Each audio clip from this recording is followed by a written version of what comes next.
नमस्कार, मी पूजा. दैनिक गोमंतकच्या इव्हिनिंग बुलेटिनमध्ये तुम्हा सर्वांचं स्वागत. जाणून घेऊया दिवसभरातील महत्त्वाच्या घडामोडींबद्दल.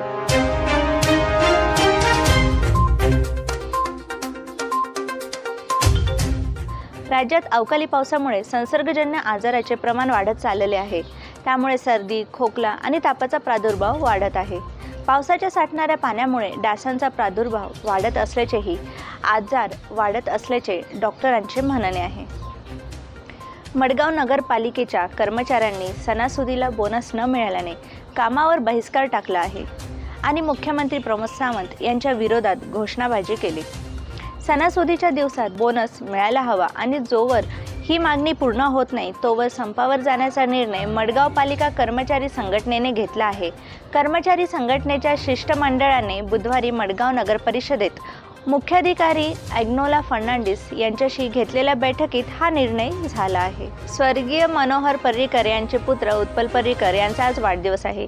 आज सकाळी पणजीतील महालक्ष्मी मंदिरात नमन करून आपल्या प्रचाराला सुरुवात केली आहे आणि भाजपकडून आपल्यालाच तिकीट मिळणार असल्याचे सांगितले आहे. तसेच आपण लोकांसाठी खूप काम केले असून वेळेप्रसंगी योग्य ते निर्णय देखील घेतले आहेत. माझे वडील मनोहर पर्रीकर यांना कधीच सहजपणे कोणती गोष्ट मिळाली नव्हती. त्यामुळे मलाही त्यांच्यासारखाच संघर्ष आणि कष्ट करावे लागेल असे उत्पल पर्रीकर म्हणाले. मात्र अद्याप तरी भाजप प्रभारी देवेंद्र फडणवीस यांनी या निर्णयाला दुजोरा दिलेला नाही.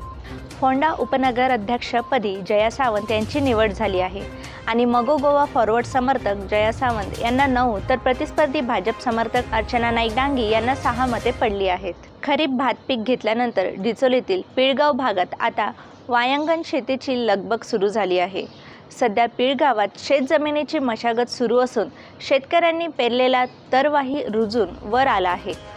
चालू महिन्याच्या अखेरपर्यंत पिळगावात वायांगण शेती लागवडीची कामे सुरू होणार असल्याचे संकेत आहे. राज्यात सक्षम महिला उमेदवार आम्हाला मिळाली तर गोवा तृणमूल काँग्रेसकडून त्यांना मुख्यमंत्री पदाचा चेहरा म्हणून पुढे आणण्यात येईल. आमच्या पक्षात महिला आणि पुरुष असा भेदभाव केला जात नाही, अशी माहिती तृणमूल गोवा प्रभारी तथा खासदार महुआ मोएत्रा यांनी केले आहे. पणजीतील TMCच्या मुख्यालयात घेतलेल्या पत्रकार परिषदेत महुआ मोएत्रा बोलत होत्या. यावेळी काँग्रेसच्या इथेल लोबो तृणमूल पक्षात दाखल झाल्या.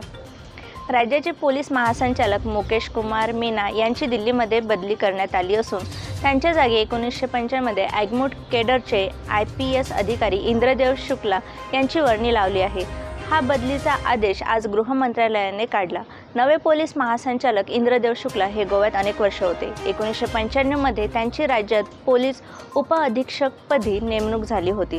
तेव्हा ते पणजीचे उपविभागीय पोलीस अधिकारी होते. त्यानंतर त्यांना अधीक्षकपदी बढती मिळाली आणि त्यानंतर ते IPS ॲग्मूट केडरमध्ये अधिकारी बनले.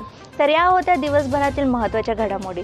अशाच ताज्या अपडेट्स जाणून घेण्यासाठी आमच्या दैनिक गोमंतक या वेबसाईटला भेट द्या आणि आमच्या YouTube चॅनलला सबस्क्राईब करायला विसरू नका.